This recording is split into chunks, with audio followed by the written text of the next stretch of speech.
Uang senilai lebih dari 4 miliar diekspos sebagai barang bukti dari tindak pidana korupsi penyalahgunaan dana anggaran insentif tenaga kesehatan yang menangani COVID-19 di UPTD RSUD Pelabuhan Ratu, Kabupaten Sukabumi.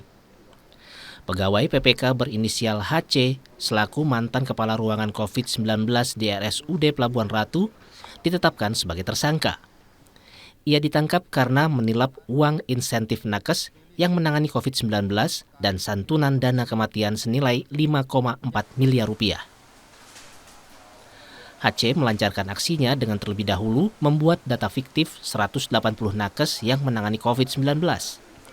Setelah diajukan, dana dan uang diterima secara bertahap. Uang tersebut justru dialokasikan untuk kas rumah sakit dan keperluan pribadi pelaku, diantaranya pembelian mobil.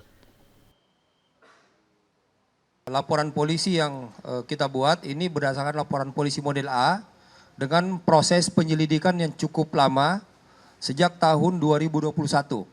Dan akhirnya kita mendapatkan data-data terkait dengan alat bukti yang juga masih harus disesuaikan dengan proses penyidikan Krimsus yang membutuhkan audit investigasi dan akhirnya bisa kita buat laporan polisi pada tahun 2022.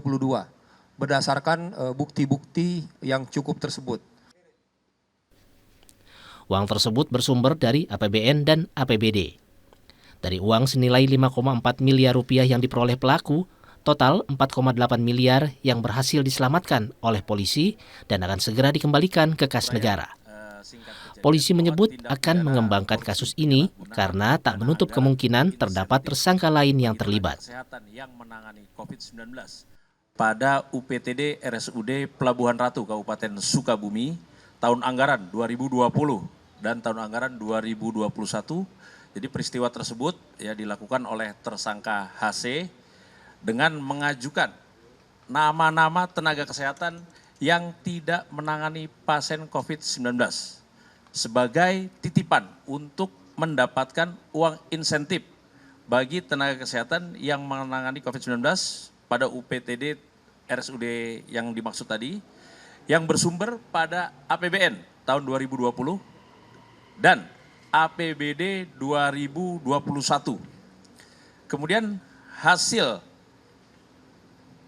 pencairan dari tenaga kesehatan tersebut diminta kembali untuk dikumpulkan dan kemudian digunakan untuk sebagai uang kas ruangan COVID-19 dan dibagi-bagikan kepada tenaga kesehatan dan tenaga non-kesehatan pada rumah sakit tersebut. Atas perbuatannya, pelaku terancam pasal tindak pidana korupsi dengan ancaman maksimal 20 tahun penjara serta denda 20 miliar rupiah. Tim Liputan Kompas TV, Bandung, Jawa Barat.